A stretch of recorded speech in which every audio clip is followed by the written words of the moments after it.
Hey, listen to Commander Cookout Podcast, episode 165. I'm Brando. I'm here with Ryan and Edward, concluding the arc of New Year, New Blue by returning to Project Atraxa. Now hit our theme song!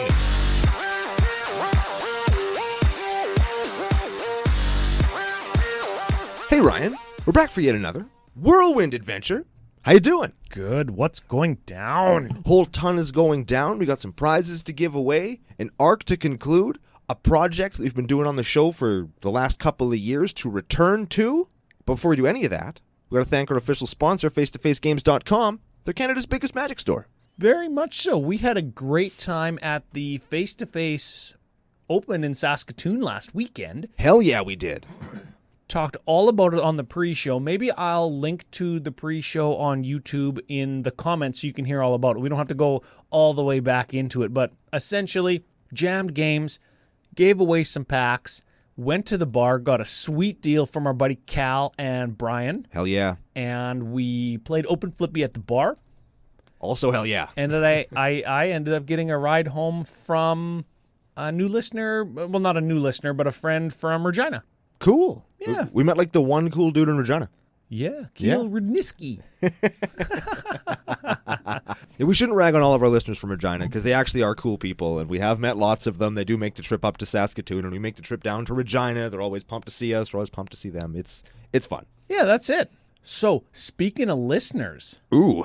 where do you want to start? We've got a deck giveaway. We've got $25 in face-to-facegames.com store credit. We have got new patrons. We got it all. Let's start with the new patrons, then we'll give away the credit, and then somewhere in the episode we'll give away the deck. Sure. Newest patron, patreon.com/CCOPodcast. You can go there. We've got, of course, the Brando Altar sign-up gifts that are very popular. Talked about that on the pre-show, too. Yeah. I'm having lots of fun with those. Cam Girl zombies, strange elephant tokens. Just throwing that out there. Super Bowl reflective goblin tokens. Which one was that one? There was the one where it's like the commercial, where you flip the card back and forth, like they show the shot in the commercial. I don't remember that one. You don't know the commercial? No. Really? What? Was it from this year? Like this year's Super Bowl? No. Oh. No. It's from a couple of years ago. It's no actually from several years ago. But everybody knows it. Like, if you're a wrestling fan or a fan of... Yes. I know what you're talking about now. Now that I've said Super Bowl commercial and wrestling fan, everybody knows what it is. I know what you're talking about. And if you don't, you can Google it safely, and the internet will tell you. We told somebody to Google something safely? We did. Wow. It's a new year. New year, new us. Yeah, that's it. So, of course, the other patron altar... Of course, the other patron sign-up gift that some people have taken advantage of is consultation and a discount on an altar from myself, which I greatly appreciate. Let's get to it. Okay. Sort of an alias, but I know his real name. Do I know his real name? You could if you wanted. It's an alias. It's an alias, so you know what we got to do. Give him a real name. That's it. Shout out to Beans. Beans with a Z, though. Beans with a Z. That's it. Okay, we're going to go with Daniel. It's a good first name. Daniel, because Squirrely Dan. I don't know who that is. He's from Letterkenny. Sure. Right? And oh, you mean CCOPodcast? The Letterkenny of podcasts? Because squirrels like nuts, and nuts are like beans. Don't Google that. So, like, if you go up the ladder, that makes sense. So, Daniel. Nuts. Daniel Nuts. Okay, Daniel Nuts it is. Welcome to CCO Nation. Welcome aboard. That's it. And of course, if you would like, you can or cannot change your name on the Discord. Then everybody will know who you are. Yes. Next shout out. Increase their pledge. So not a new pledge. He's already got a nickname. Okay. But big thank you to Tex Bovrov. That was Brando's name. Of course, his Patreon alias Switchbreed.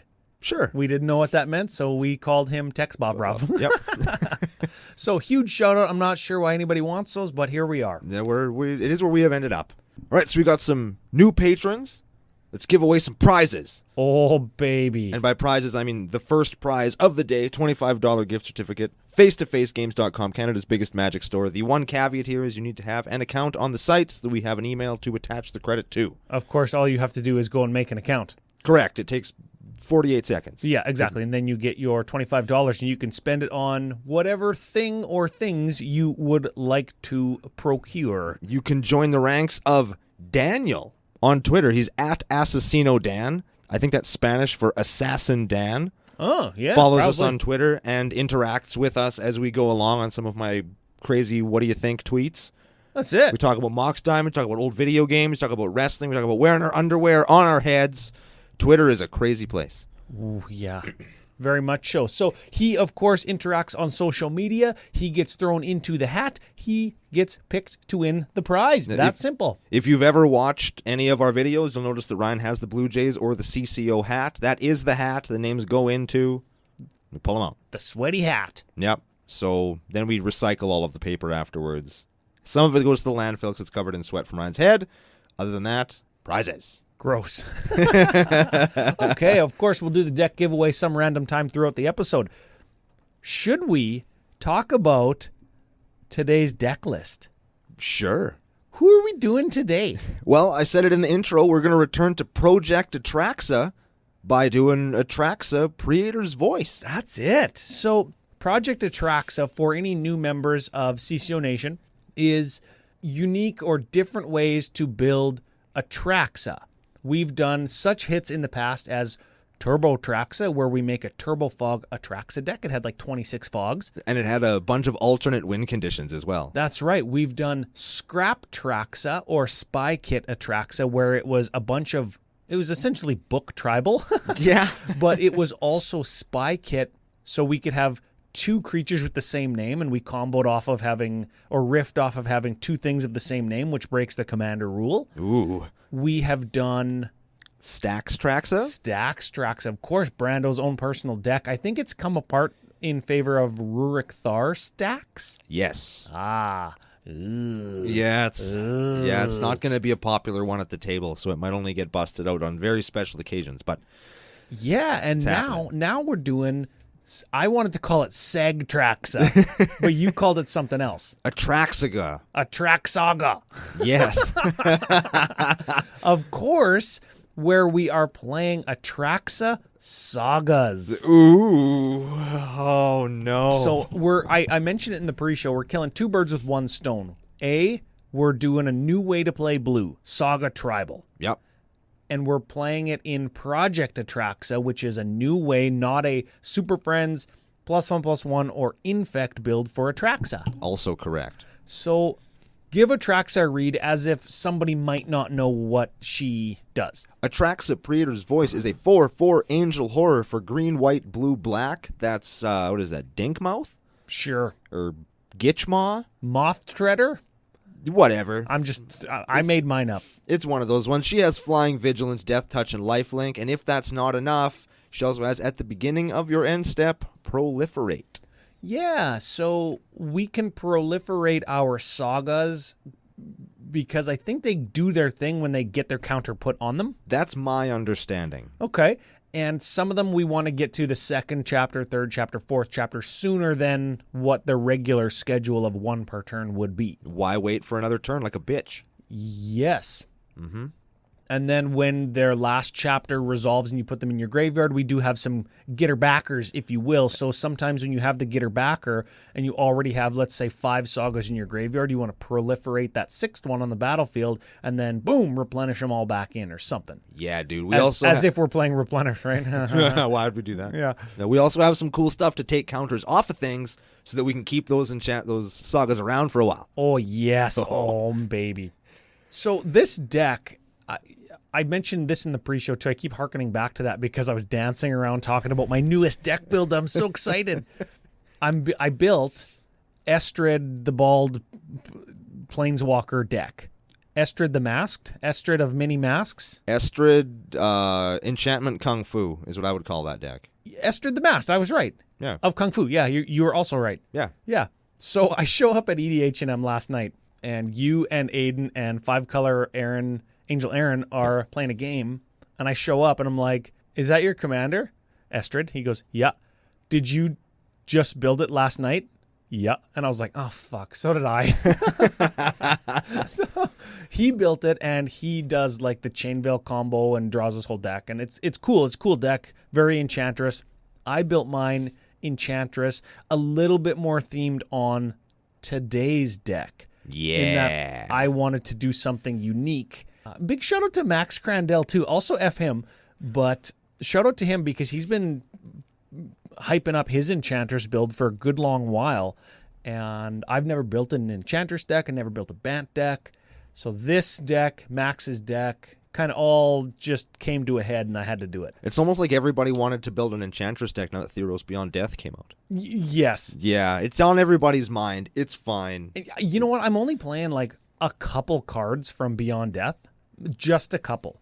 Like the newest Enchantress that draws you a card and gets a +1. The power creep Enchantress? Yeah, and I'm not because power creep is real, but because her power literally creeps every time you play an Enchantress. I see what you did. And I'm playing Omen of the Hunt instead of a Cultivate, because if you have an Enchantress or 2 or 3 on the battlefield, you get your land onto the battlefield tapped for 3 mana, just like Cultivate. But then instead of searching your deck and air quotes drawing a card that's always a land, you could play your Omen of the Hunt and then draw 1 or 2 or 3 cards if you have Enchantresses out, and those could be better than lands. Dig it. And then late game you can sack it and scry. Also dig it. So I'm playing Kodama's Reach and Omen of the Hunt. Nice. Yeah, that's it. Yeah. All right. That Kodama's Reach might turn into Omen of the Sea, though. Just throwing that out there. Anyways, Atraxa, Sagas. List. Creech. We should also note that in my building of this deck, in the New Year, New Blue spirit of that, I tried to make it so that blue was the support color for an obviously superior color, which is white. Whoa. Okay. Yeah, you like that? That's right. So it's New Year, New Blue and white. White's the new blue. You heard it on Commander Cookout Podcast. in this deck. Okay. All right, so there's lots of clumping that we can do, but there is some minutia in some of the clumps that we will have to point out. We love our minutia on CCO. We're MCO Podcast. Minutia Cookout? It doesn't work. If you turn it sideways, it makes an E, not a C. That doesn't even make sense, Ryan. We are the sum of Cookout Podcast. If you turn the M sideways, it's that sideways M symbol. That's Greek. It's topical. Got there. You did get there. All right. Next level jokes on Commander Cookout. I'll give you that one. All right. So first clump of things are creatures. We have Argothian Enchantress, Eidolon of Blossoms, Femeref Enchantress, Mesa Enchantress, Citizen Champion, and Verudian Enchantress. Yeah. Of note, the Femeref Enchantress is 2 mana, and it triggers on your enchantments dying, and the Citizen Champion is the power creep one, 3 mana, 1/3. Gets a +1 and draw a card when an Enchantress or when an enchantment ETBs not cast. Yes. That one is head and shoulders above the other ones. It's so much better. Holy Lord. It looks better in foil. It's a stronger card. It beats. It beats wholesale. Draws.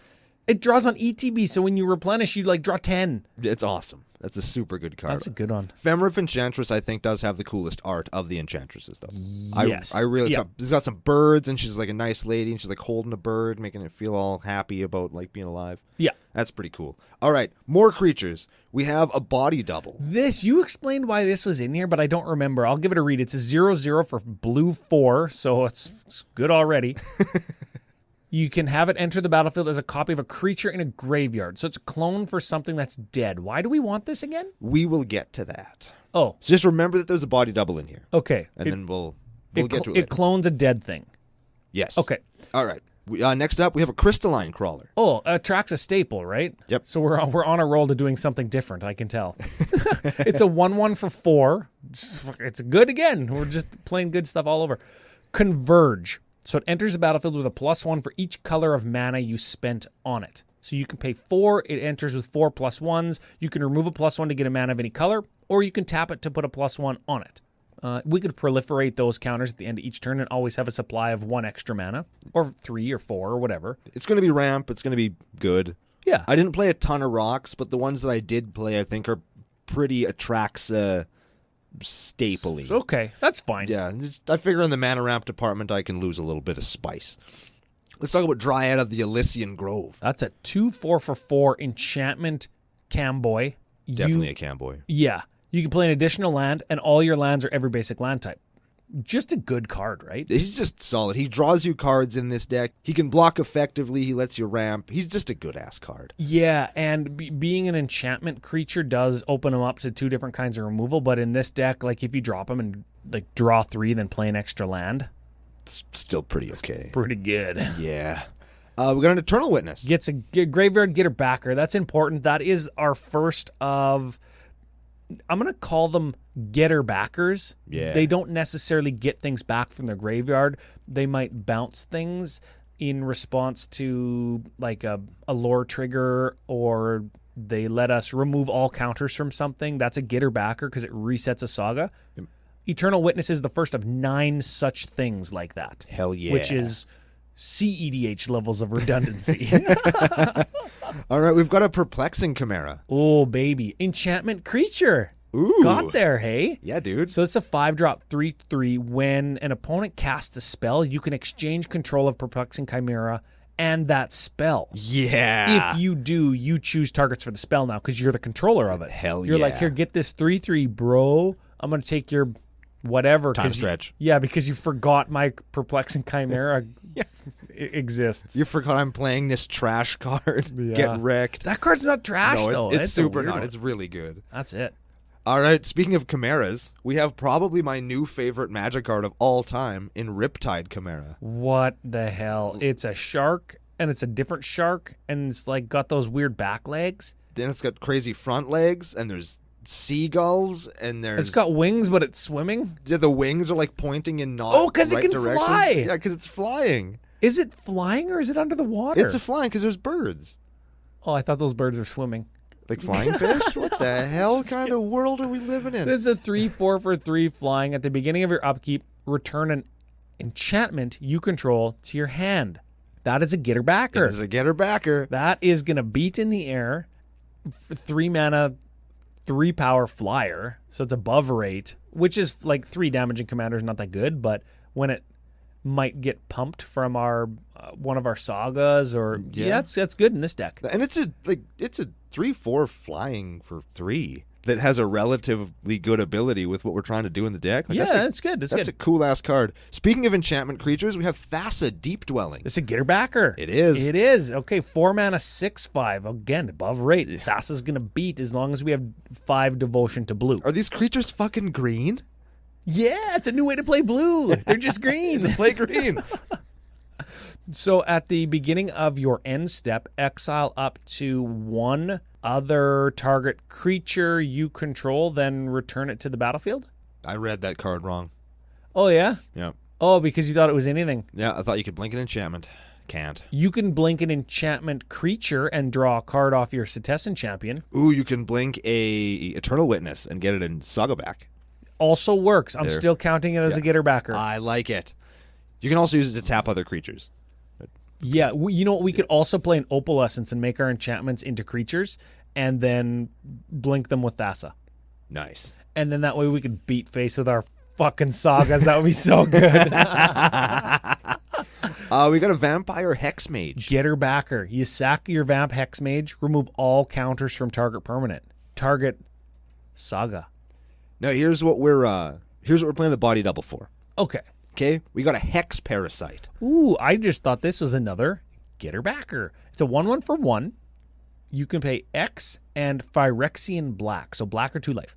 Remove up to X counters from target permanent. For each counter removed this way, Hex Parasite gets +1/+0 until end of turn. Hex Parasite is mighty. It kills planeswalkers. Yep. It takes away +1/+1 counters off of people's shit. So if they're playing old school Marchesa, F her. Yep. And it takes lore counters off your sagas. Yeah. So you can just set it wherever you want it to be. And then the next upkeep, there you go again. There it is. And you can do it to all of your sagas if you have enough life and or mana. Yeah, if you want the chapter 2 trigger, you just take counters off of your thing down to 1 counter every turn. So when it's your turn again, you get the chapter 2, then you take the counter off. Then you get the chapter 2, you take the counter off. Yep. Yeah. Hex Parasite is a badass in this deck. And if you have an opening and a bunch of sagas with all counters on them, you just pay life and take them all off, and you just crash in. And You you're just like, waste somebody. Take 20. Oh, that guy's good. I like him. I like that. I like him a lot. Okay, that is the creature suite. A sweet, if you will. Let's talk instants. Sure. Let's go backwards, because then we can start with my new favorite instant card. Yeah, I don't know why this is even in the deck. Whirlwind Adventure. Denial. Right. It's a 3-drop, maybe just because it's from Theros. Everybody's super hard for it. Each spell and ability your opponents control is countered unless they pay 4. I just like that card. Yeah. I just really like that card. Yeah, and ability, hey? Yeah, sometimes you're getting scape shifted and you just want to not get scape shifted. And sometimes somebody's cracking a fetch land and you just want them to have no mana. You just want to tilt them off the Earth until the planet that they land on, the alternative Earth, you're playing mono blue Naya. And then you tilt them into the Shadow Realm where there is no return. Oh, man. Oh, man, the response we got from people saying they tilted their friends onto the Shadow Realm with Mana Tithe from our last episode. Oh, and Dash Hopes and Imp's Mischief. Oh, that's great. Great. Super good. We got Rampage of the Clans. Oh, this is an instant for 4. Destroy all artifacts and enchantments. For each permanent destroyed this way, its controller gets a 3/3 green centaur creature token. So we got a bunch of sagas. Let's say they're all at 2 or 3 lore counters. They're going to die on our turn anyways. And we have an opening. 4 mana. Destroy all our enchantments. All of our own enchantments. Yeah. Draw a bunch of cards if we have Femref Enchantress. And then just get a bunch of 3/3s we untap and just crash in. That's right. Yeah, maybe from all those cards we drew, we got to replenish. Yeah. That could be a thing. And then you just start all over again. Yeah, that's it. So now you got an army of dudes to slap the shit out of people with. We got a Mystical Tutor. That finds us an instant or sorcery. Every deck gets one. Yeah. We got an Evacuation. How come you're not playing Enlightened Tutor to find an enchantment? Because I wanted to use blue as a support color, and the Tutor is a support color thing. So I see. It's Okay. using it as a support thing. I have to find my support aspect. Yeah. You got it. Evacuation is bounce all creatures instant speed. It's a budget rift, I guess, right? Yep. That's fine. I don't like playing Rift, so Evacuation it is. And the last one was Clock Spinning. That is what you find with your Mystical Tutor. Yes. Right? Okay, so this is an instant for blue. Choose a counter on a permanent or suspended card. Remove a counter of that permanent or card, or put another one on it. And then it's got buyback for 3. So for 4, you can take a lore counter off or add a lore counter depending on what you want your saga to do. And then you get your clock spinning back. Correct. Yeah. So if you got a bunch of mana, you can just tick up your thing or put it right down to 0. Yep. Take all your lore counters off. Correct. Yeah. So you Very can get cool. your one lore trigger again if that's good on any of them. Oh, some of them you'd be surprised, Ryan. Yeah. You'd be very surprised what the one on some of these sagas frickin' do. Yeah. You know what time it is, Ryan? What time it is? It's giveaway time! Yes. Is that... Oh, no. That comes later. I was going to say that should be the only air horn we get. No. Oh, no. It's that time of the month, Ryan. It's my favorite time of the month. Giveaway time. Mystic Intellect. That is the Elsha, Savine, and Pramicon C19 Precon. Also has Dockside Extortionist, Savine's Reclamation. I know that saw playing Vintage for a hot second. There's a Sun Titan. What else good in that deck? Plains. Ooh. Plains and mountains. Yeah. It's the flashback deck. I've played several iterations of this deck. Elsha, of course, being a CEDH commandy now. Mm-hmm. Pramicon, pretty stout control, Pillow Fort type thing, right? And Savine, I have won many games with flashbacked price of progress is doubled or bonus round flashback with Snapcaster doubled, and then you cast your price of progress, so it's like tripled. Good God. Yeah. So I've won games like that. It's a fun deck with a little bit of tweaking out of the box, of course. Today's winner, of course, helped us share the show, grow the show. He either retweeted or commented on our giveaway tweets, which is all that we asked to get this deck, and we will ship it to you sealed or unsealed, whichever you prefer. Of course, we prefer unsealed because the package is smaller because Canada Post bends us over. They're the worst. Their prices just went up. Of course they did. Of course they did. Of course they did. Yes, It must be a day that ends in Y. Yeah, 3% hike across the board. Scumbags. Generally. Yeah. Yeah. Fuck them. Anyways. Now, speaking of fuck 'em, this arc's winner is Sebastian Payne. There it is. Hell Brando yeah. is satisfied. That is the best sound in the world. Needs a cigarette. So big thanks to Sebastian Payne, Mr. Payne, we could call him. He is Dinosaurs on Twitter. You are the winner of the Mystic Intellect deck. It was procured locally. Everybody support your local game stores. And get in touch with us either on Twitter or at commandercookout@gmail.com, and we'll get that sent off to you. Toot es sweet. Also, a big thanks to everybody else that played along with us this month. Your time will come eventually, possibly when we're back in the next arc with a new giveaway. Yeah, we have to do a new arc next week. Yeah, we'll figure that out. Or we could do a one-off next week and start the next arc the week after. Who Oh, knows? yeah, we'll figure. Should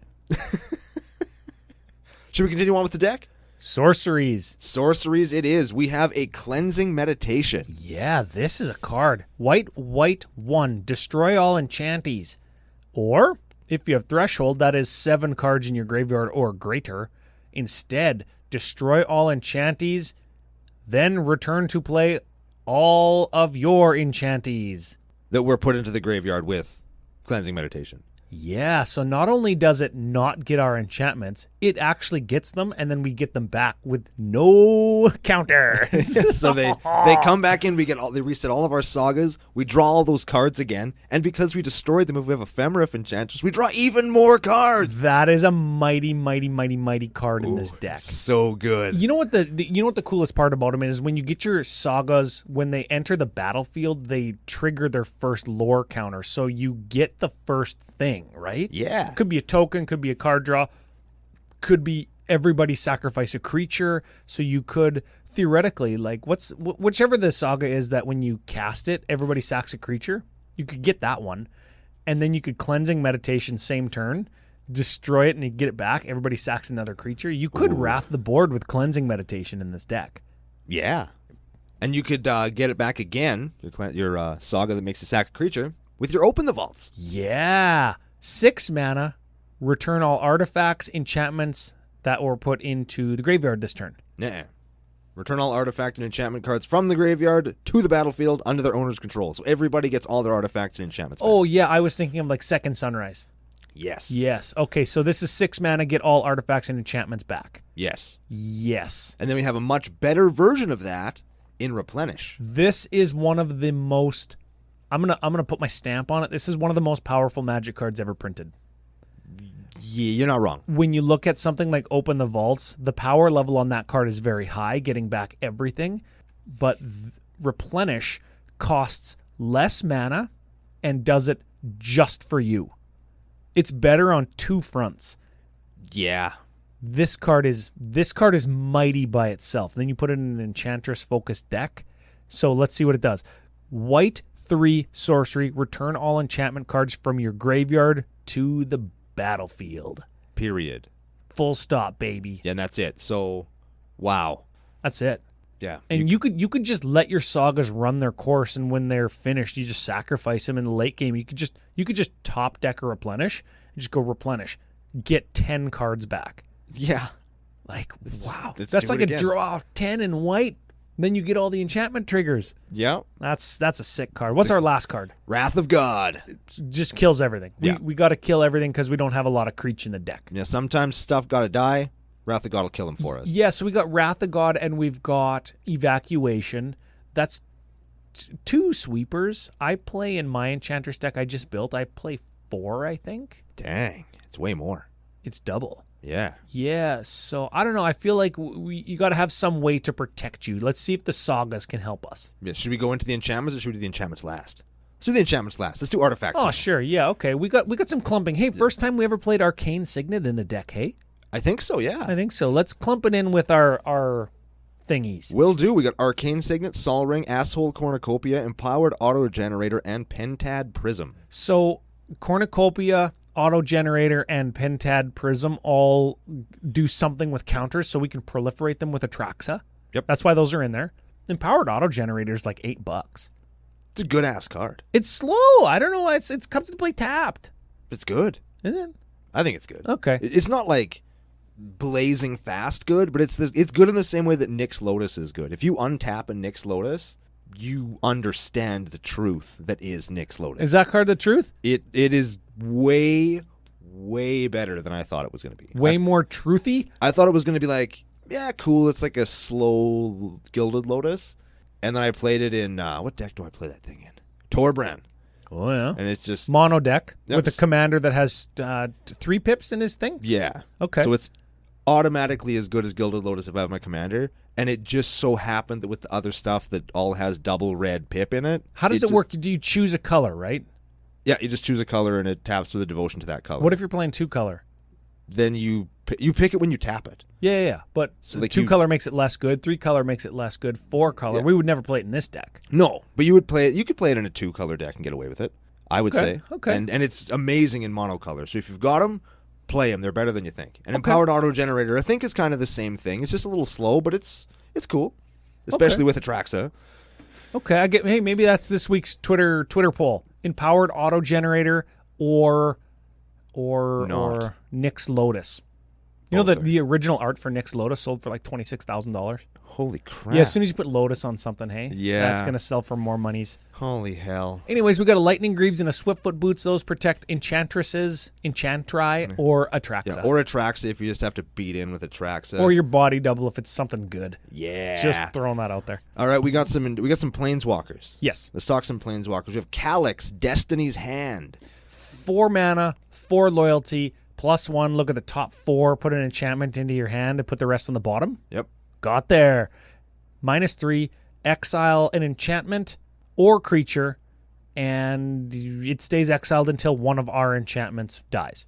Yes. It turns our enchantment into an O-ring, essentially. Correct. Okay, -7. Return all enchantments from your graveyard to the battlefield. That is replenish. For 4 mana. Yes. And like 17 turns. Well, 2 with Atraxa, but yeah. Okay. Yeah. Okay. All right, we have Estrad the Masked. Oh, yeah. My favorite bald planeswalker. This is 3 loyalty, 4 mana. This is Bant and 1. You +2, untap each enchanted permanent you control. Ooh. We don't play any auras, do we? No. That's okay, because she makes one. You -1, you create an aura enchantment and attach it to another permanent you control. It's called a mask. What it does is it grants your thing, the enchanted thing, totem armor. So you can enchant your land.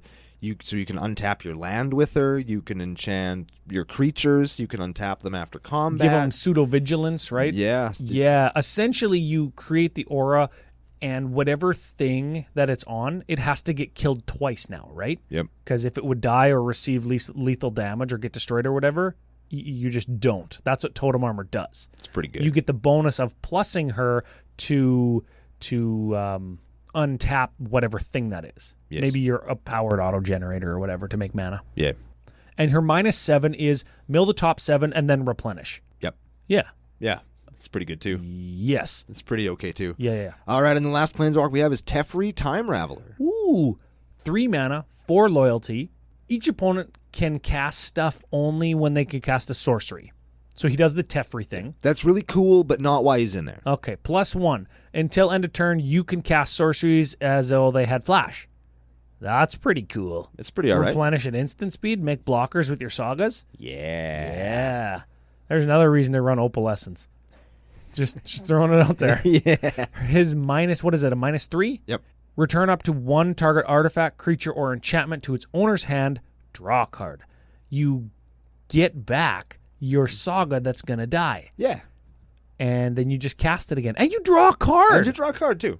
I'm going to save this cool thing, and I'm just going to draw another thing. It's probably cool too. Yeah, that card's getting played in Legacy. Yeah, he's a loose Modern, vintage. I mean, that's a good card right there. I think he's kind of a loose include in this one just because he's like really expensive, but what he did was pretty cool. I'm looking for ways to save those sagas so that we can use them to hopefully win games.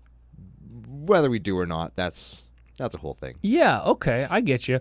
Okay, so there's 24 sagas in real life, like in all of Magic. Sure. We are playing, 12? 12 of them. So we're playing none of the red ones, of course, so that eliminates the 20% of them, roughly. Yep. And then we're playing the ones that are not designed for limited. Yeah, I tried to pick the ones that had good 1 and 2s, like 1 and 2s that you'd kind of want to repeat for value so that you could kind of keep a game going your way. And then if they had a 3 or a 4 that was real good, you get a real good 3 or 4. Yeah, some of them have 4, so if the 3 is good, like you get the last lore counter and then you have to sacrifice it as part of the resolution of that, right? So you can't get your 3 and then activate your Teferi ability to bounce it because you can only activate a Planeswalker ability as a sorcery. Yeah. Part of putting the last counter on is sack, which is unfortunate. But yeah, which is fine. Like there's always instant speed ways to bounce after you put a trigger on the stack. But we're not really going that route because we've got Replenish, we've got Calyx, we've got Estrid, we've got Teferi. We've got Eternal Witness. Yeah.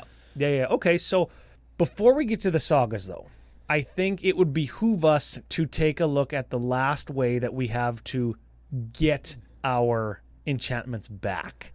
So clump these redundancies together.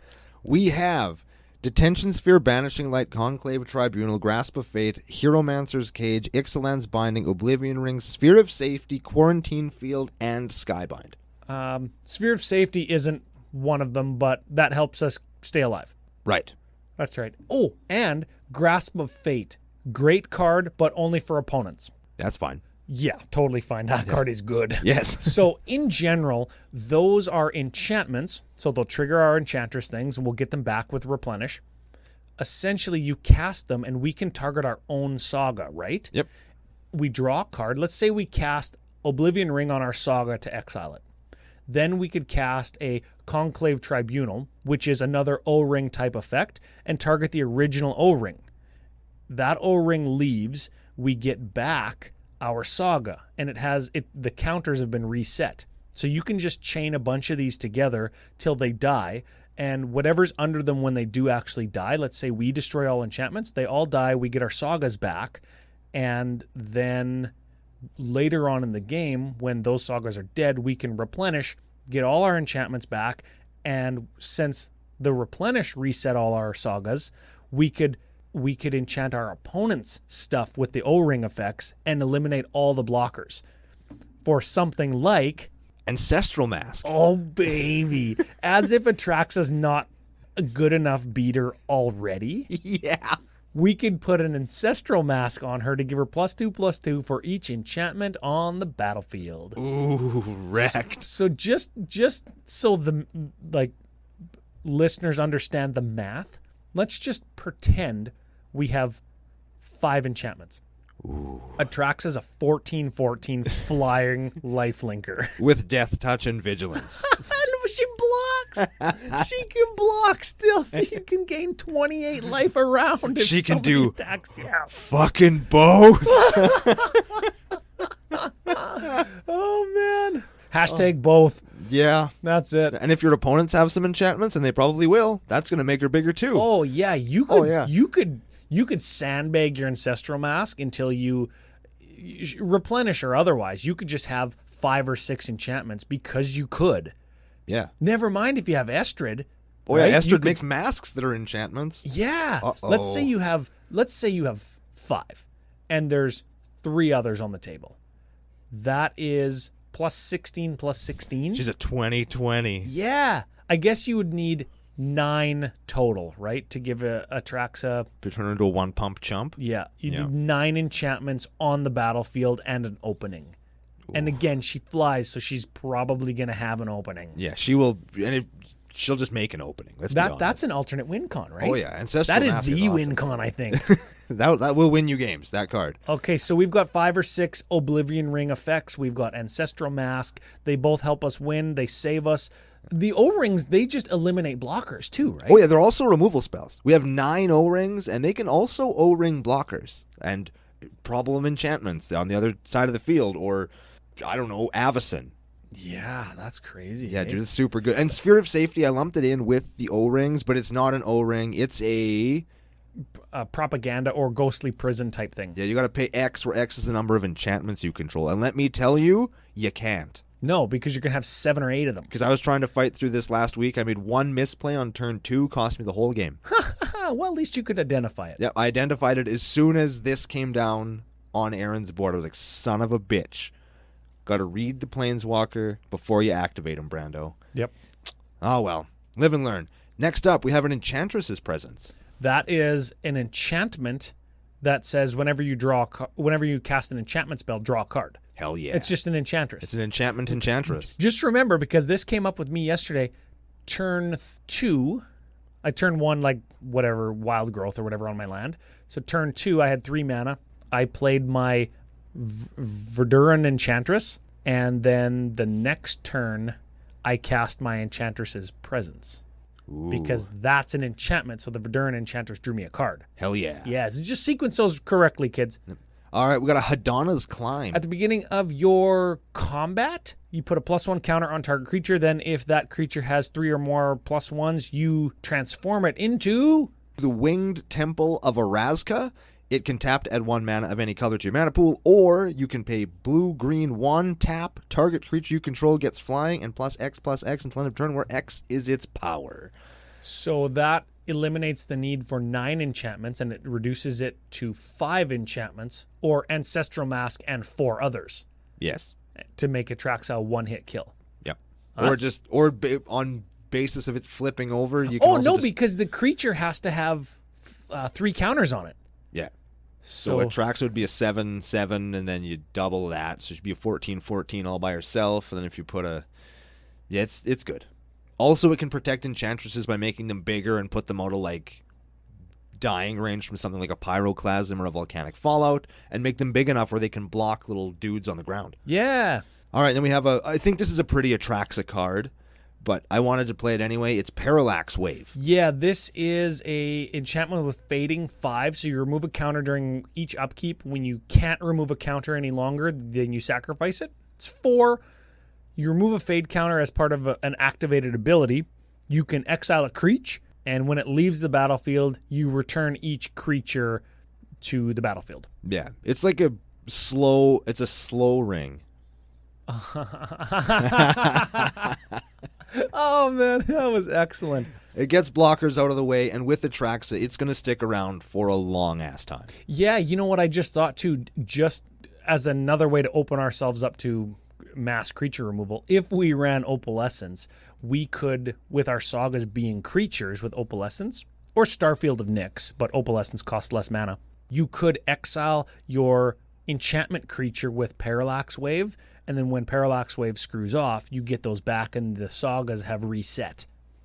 Ooh. Just another one. All sorts of neat stuff we can do with that. But yeah, if you're playing Scumbag Atraxa, look for Parallax cards. They'll make your whole table hate you. Yeah. We have Heuristic Study. Draws you cards. Of course we do. Let's do another clump. We have Copy Enchantment, Mirror Maid, and Estrid's Invocation.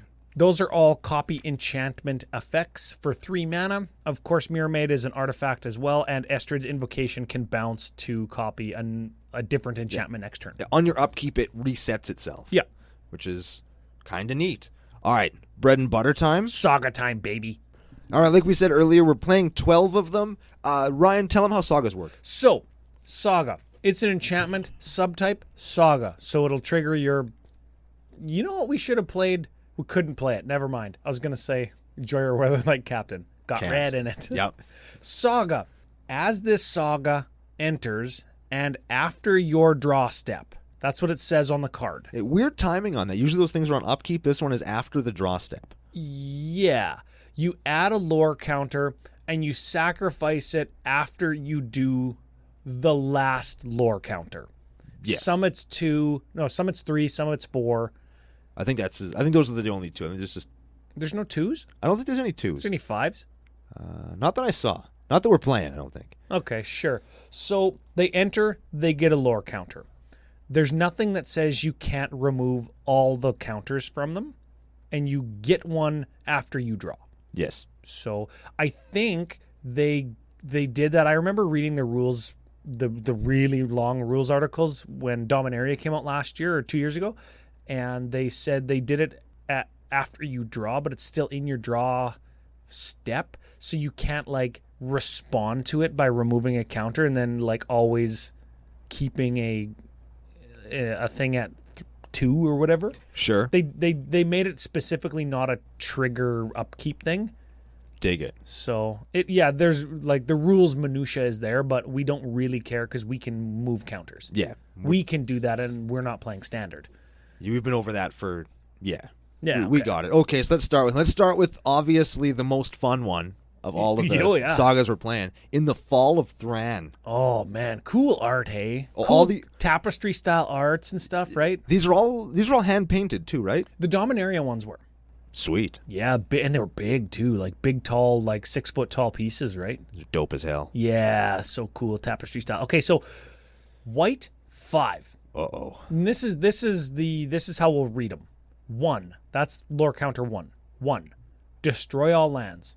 Ooh. It's a good thing we got those empowered auto generators and Yeah, proliferate mana rocks. proliferate rocks. Yeah. Okay. 2 and 3. Each player returns 2 lands from their graveyard to the battlefield. Okay. Yeah. You know what I like here? You know what I like here if we're playing a slow deck? Maybe this deck's slow. The gain 1 life lands. Shut up. Scry lands. Sure. I like those better. Yeah, okay. You know what I like about this? You give them 2 lands, then you take away their 2 lands. Then you give them 2 lands, then you take away their 2 lands. Yeah. You just bounce this Saga, and nobody can ever do anything unless they have mana rocks. Yeah. Okay.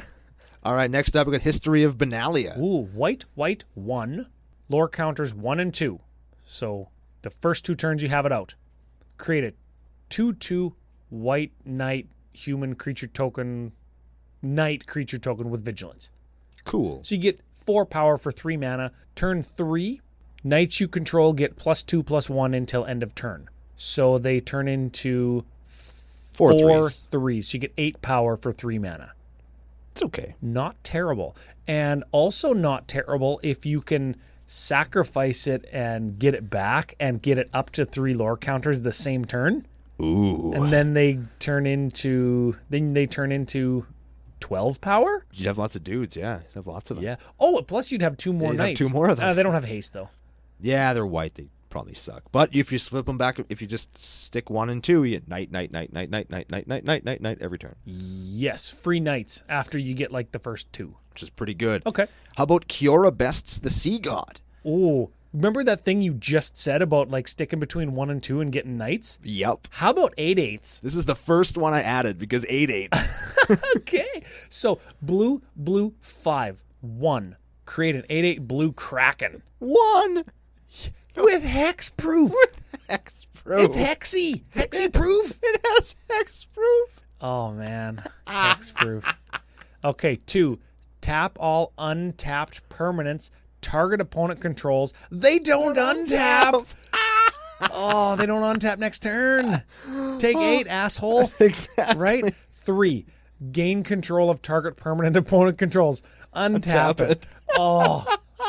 Because you know it's tapped. Because you tapped it. Yeah. You tapped it because you just got 2 a bunch of times. Everybody shit's tapped. Yep. You're gonna steal it. Yep.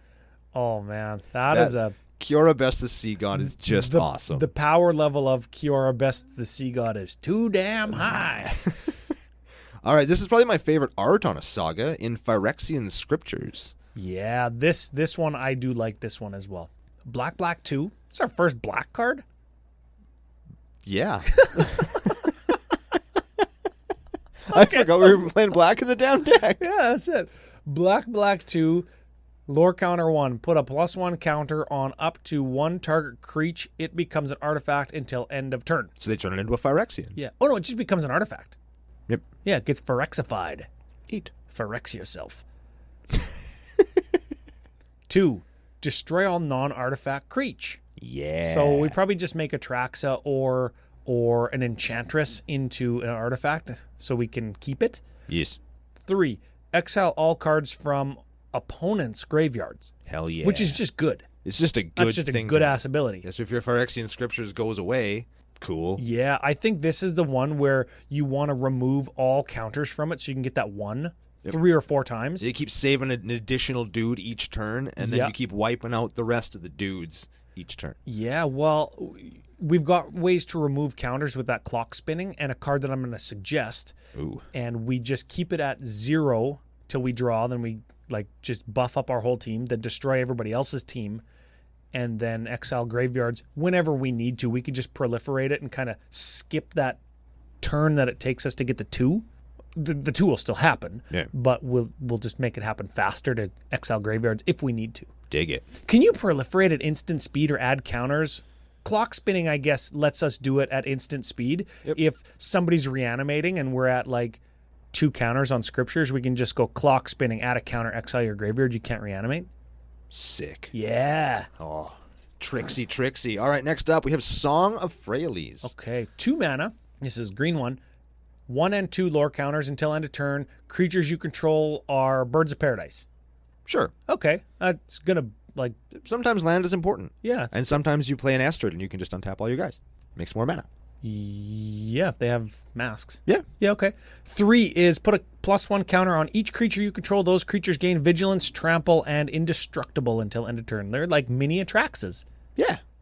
Cool. That one helps us beat. Yeah, it's a beater thing. It gets you in if you have your all your centaur tokens from the crushing of all the enchantments. Oh yeah. You're making lots of little creature tokens kind of around. This would die, Yeah, you get it back. I suppose. Yeah, it's Get fine. it back, get it up to proliferate it, get it up to 3, or add a counter, get it up to 3, then beat in. Yeah. It's okay. We have Rite of Belzenlock. Yeah. Here's our boy Seb. 1 and 2, you get a 0/1 black cleric token, and then at 3, create a 6/6 black demon with flying. At the beginning of your upkeep, sacrifice another creature. If you can't, this creature deals 6 damage to you. We're probably going to have creature tokens from other sagas. Yep. This happened yesterday. Oh, look at this is another reason to run Opalescence, because we can sacrifice an enchantment creature that Opalescence made, and that'll let us maybe get her backer it with something, reset a Saga, reset an O-Ring. Oh, I like that. Oh, I was going to say, Rite of Benzenlock. Justin had one of these yesterday. Made all of his dudes, got his big 6/6, and he's like, yeah, now I got a sack engine in my Aristocrats deck. And then I forget who it was. Might have been me. I don't know. Wiped out all the little creatures, so all he had left was the 6/6 that dealt 6 to him. Eat 6, Lord of the Pit style. Hey, get rid of all creature. And I was just giving him the finger. The whole is awesome. Sick. All right, next saga, we have the Antiquities War. Ooh, 1 and 2. Look at the top 5 cards of your library. You may reveal an artifact card from among them, put it into your hand, put the rest on the bottom in any order. Then number 3, artifacts you control become artifact creatures with power and toughness of 5/5. This one's fine because it lets us dig to mana rocks. Let's you dig if we're looking for the mana rocks to blow up lands. Yes. Yeah. You're not playing a ton of artifacts in the deck, but it's still pretty good. Also, it totally has the Matrix of Leadership from Transformers on there. Yeah, So I love that art too. You could probably paint one of those and just have like Optimus Prime's hands. No, I would just leave it I how think it is. people would like that. I want to hang these in Studio CCO. They are epic, hey? They're pretty cool. That's the Mark Tedden one. That one's cool. What the Eldest Reborn? Yeah, also good. This one was good in Standard, I think, wasn't it? I don't know. I don't play Standard. Yeah, who cares? Black 4, first lore counter. First chapter, that's what they say, right? I think so. Chapter 1, each opponent sacks a creature or planeswalker. Wrecked. Chapter 2, each opponent discards a card. Wrecked. Chapter 3, put target creature or planeswalker card from a graveyard onto the battlefield under your control. Double wrecked. That one's good. That's a good, and it's an uncommon. That one's just opponents. Yeah, it wrecks your opponents and then just like gives you the best thing. So cool. That one is good. Yep. Yeah, we should play that one. We do. Yes, we should play it lots. All right, we got the first Ironian Games, or the Olympics. Yeah. This is Green 3, Chapter 1. That is what they say. Create a 1/1 token. Cool. Sure. Chapter 2, put 3 counters on target creature. So for Chapter 1, make an athlete. Chapter 2, put that athlete on steroids. Or put a or put a Atraxa on steroids. She becomes a 3-pump chump. Yeah. All right. Yeah. She becomes a 3-crack Trax. Oh, I like it. I like it. Okay. Oh, man. Chapter 3, if you control a creature with power 4 or greater, and we do, draw 2 cards. Hell yeah. Chapter 4, because fuck, the first 3 weren't enough. Get a gold. Sure. Yeah, we could sacrifice to get a mana. That's fine. Sure. And you can just keep going back between, like, what, 2 and 3?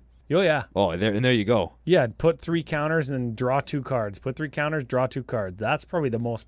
That one and Eldest Reborn, I think, going back and forth between your opponents just getting shredded and Atraxa getting shredded. Yeah. Yeah. She'll have so many abs. Oh, She'll have a Phyrexian amount of abs. Oh, no. She'll have like 28 abs, 29 abs. She'll have an extra one somewhere. Oh, man. What about the Mending of Dominaria? Oh, that one sounds nice. Okay. Green 3, Chapter 1 and 2. Put the top 2 cards of your library into your graveyard, then you may return a creature card from your graveyard to your hand. Like it's a Enchantress back? Yep. Okay. Or it gets you your Hex Parasite back if it dies. Yeah. Or if Atraxa dies, we send her to the yard and then trigger Chapter 2 and get her back, so we don't have to pay the tax on her. Hell yeah. No tax Traxa. Ooh. I want to make a Traxa Reanimator just because of that. Hell yeah. No Traxa. And Chapter 3, return all land cards from your graveyard to the battlefield. Shuffle your graveyard into your library. Oh, God, can you imagine mending after you follow the Thrand? Yeah, yes I can, Ryan. Oh, man. Oh, that is evil.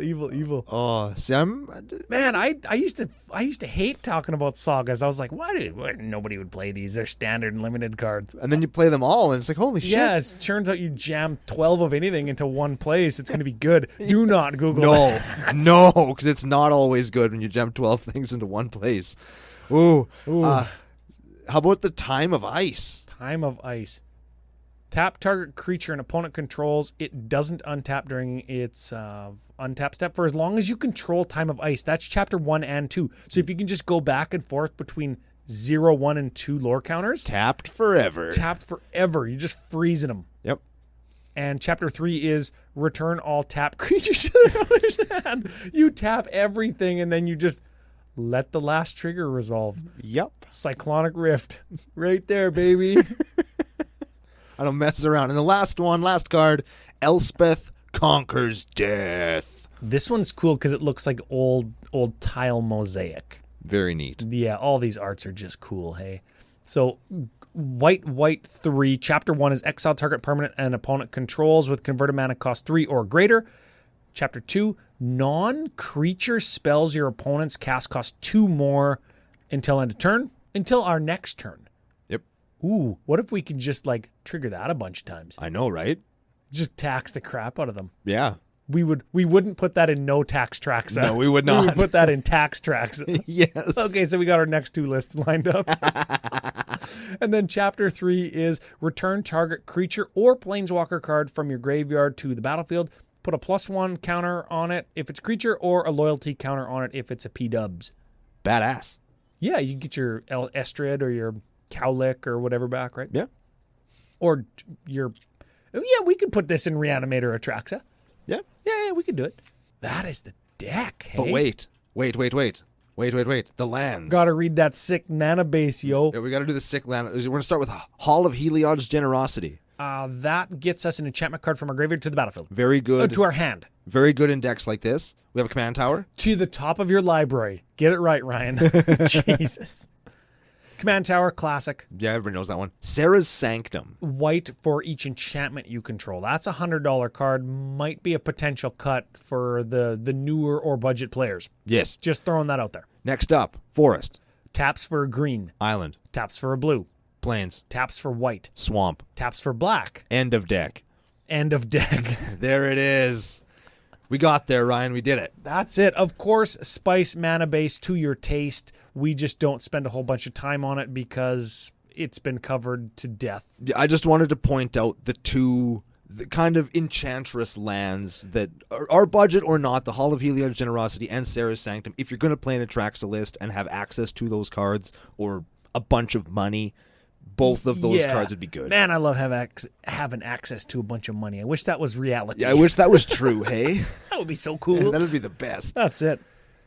So I think we covered the strengths of the deck with the ability to manipulate the number of counters on things, either take them off or put them on, is a definite strength. Yeah, the ability to just abuse a mechanic that was designed to really not be abused. Yeah. Like we love doing that. Yeah, they built it specifically so that you couldn't do what we're doing, and we're doing it. That's right. And I want to say, while we're doing that, we are repeatedly drawing cards.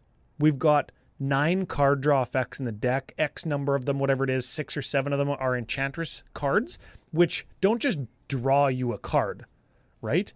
They'll draw us a card and then another one next turn and another one next turn, right? And they lead into each other because you're going to draw enough cards that you're going to see another or another or another Enchantress. Correct. Right? I had 3 out last time I played Estrid. So it's like drop an enchantment, draw 3.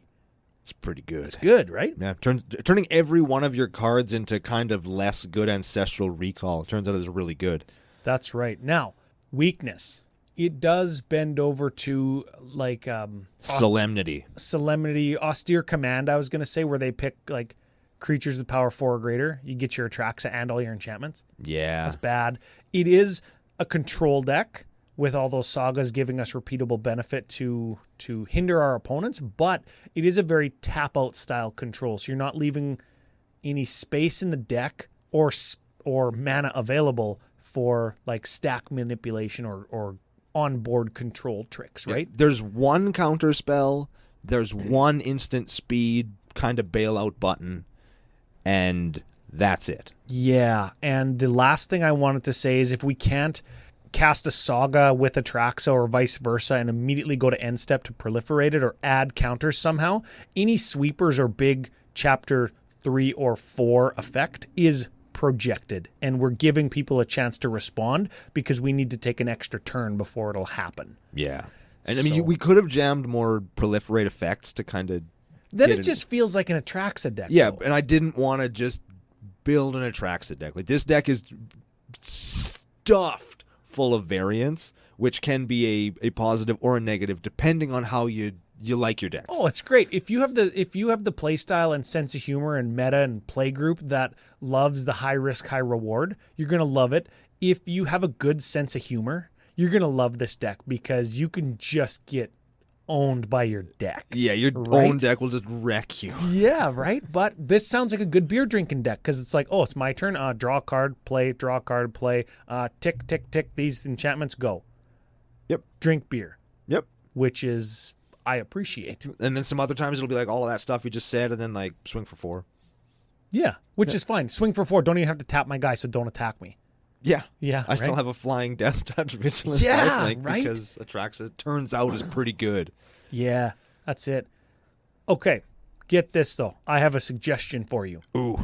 Power Conduit. That is a uncommon from Mirrodin. Give it a read. Oh, look at that picture. Oh yeah, baby. Look at how happy that guy is. Yeah, he's happy because he is doing stuff with sagas. Okay, let's see if this card makes us happy. It's an artifact for 2 with tap. Remove a counter from a permanent you control. Ooh. Choose 1. Put a charge counter on target artifact, or put a +1/+1 counter on target creature. That is excellent. So we'll get this straight. Atraxa and Crystalline Crawler like +1 counters. Hell yeah, they Power do. Conduit can put those on it. Dude. Empowered Auto Generator likes charge counters. Oh, shit. Power Conduit can put those on it. Oh, shit. Our sagas like to have Lore counters. a counter Yeah. removed from them. And that's all you have to do is remove a counter. Oh, shit. So we can remove lore counters and add charge counters or +1s to shit that wants them. That's like proliferate one of our things that we want to proliferate. Remove, like reverse proliferate. that card Doggy is- style proliferate our lore counters. Oh, we're doing butt stuff and front stuff. Yeah, we're going to Eiffel Tower with Atraxa. Don't Google that. No, that's kind of what I want to name this episode, but I'm probably not going to. Atraxa Eiffel Tower. Eiffel Traxa. Oh, Man. We can only play French cards and we have to read them in French. Nah, that would be No, we'd need the deck to be white, red, and blue. And then we'd be making Paris great again or something. I don't know. It was a totally different arc. Yes, it's not the same. So, okay, just real quick, though, because we're crunched on time. Sarah's Sanctum, Rhystic Study, Replenish, and Teferi Time Mage Tembender, whatever his name is. Yep. Caught him. If we cut them, that's $187 in savings. That brings a $370 deck to $183 worth of shitty Sagas and a $30 Atraxa. Yeah, these are all trade binder things. Like, I'll bet you could go out and just trade for this whole deck Most likely. without much trouble. Yeah, Just- like how often do you find a $180 Commander deck when you're not specifically looking to like other budget content creators? Because we're not budget, but if you're into budget, I mean, Yeah, like- that stuff is available. But just to build a deck for $180 of shit that you already have, yeah, to build a deck that just does a bunch of really cool stuff. yeah, You know, it's something that nobody else is going to be playing, and you're going to get a good laugh out of it probably every time you play it. oh yeah, It's going to be an entirely different game because those Sagas are crazy. yeah. I will say that $45 Replenish is a mighty card, and a $80 Academy Rector or whatever it is. Boo. Just kill it or block with it, and you can go and get your Thassa Best the Sea God or Yeah. Kiora Best the Sea God for free. Yeah, why not? That's right? fine. Because, yeah, it's That's okay. good, yeah. Man, that's just freaking cool. Yeah. So what else is cool is the Spice Calculator. Ooh. Okay. Here so we go. Atraxa, #1 commander in her colors and overall on EDHREC.com. That's why we do it, because somebody's got to. 3,512 decks Oh, at the time of recording. Lots. that's too many. Average CMC of this deck, 3.34. So It's where casual EDH lives, and that's what this deck yeah, is. if you're between 3 and 3.5, that's fine. That's fine. Number of cards different than the stock Oh, list. I'm excited for this part. I'm excited. Number of cards different. 48. Yes! Yeah, so you see the Crystalline Crawler, the Astral Cornucopia, that's your crossover, your Sol Ring, your Arcane Signet. That's your crossover. All the rocks and stuff. Yeah, and those go in like every deck. You could make an argument for those cards in any deck, really. You punch it all into the Spice Calculator. 62. Oh, got there. That's a gooder. Hell yeah, I did. Oh, that's awesome. That's I it. feel good about myself. That's excellent. Sagas, baby. Nobody sees them coming. What did you call it? Atraxa? Atraxa. Atraxa, and not Sagtraxa? I like Sagtraxa too, actually. Sagtraxa needs some nip and tuck, and you do that with your power conduit. That's it. She needs to be replenished. She needs to have her Botox filled. There we go. Sagtraxa, not no more. That's it. Okay, well, you know what? Here's the thing. Give a quick thank you to all of our listeners, friends, patrons who helped share and grow the YouTube channel, the show, the Twitter, the Facebook, the auction altar bidders. Thank our glorious sponsors and overlords at Face to Face Games. Conclude the arc. Give us the final thought of the day on the deck. Thanks to all those people that Ryan just mentioned. We do appreciate it. We wouldn't be here without any of you guys, so thank you very much for listening to the show and being a part of CCO Nation. We really do appreciate you, and we're really happy to be here every week to hopefully entertain and inform you. Thanks to FacetoFaceGames.com, they're Canada's biggest Magic store, for helping us keep the lights on and giving us a place to play, such as the Face to Face Games Open we participated in last weekend. It was a great deal of fun. I encourage you all to run out and check one out in your area, especially if we're going to be there, because we'd love to meet you and play a game with you. And with that, another arc has come to an end. The arc of New Year, New Blue, or U, as is the abbreviation for blue. Sure. With any luck, we have shown you that blue isn't just the douchebag, smarter than you all the time color that we always make it out to be, and you probably think it is too, because we've shown how you can turn it into a fun theme deck, a Voltron aggro deck, a Naya deck, or another fun theme deck. With Atraxa. With Atraxa not in only it. are you doing something different with Atraxa, you're also doing something different with the color blue with 8/8 beaters. Figure that out, hey? So, on behalf of me and Ryan, I hope that all of y'all have had as much fun listening to these episodes as we have had recording them and building the decks. If you go out and build any of them in your local meta, do tell us, let us know how it goes, and tell them that CCO sent you. Remember that, unless you scumbag everybody, in which case we don't want to have anything to do with that. Tell them Max Crandell sent you. There it is. All right, and on that note, we are going to sign off today, and we're going to be back next week for another episode of Commander Cookout Podcast. Hit our theme song!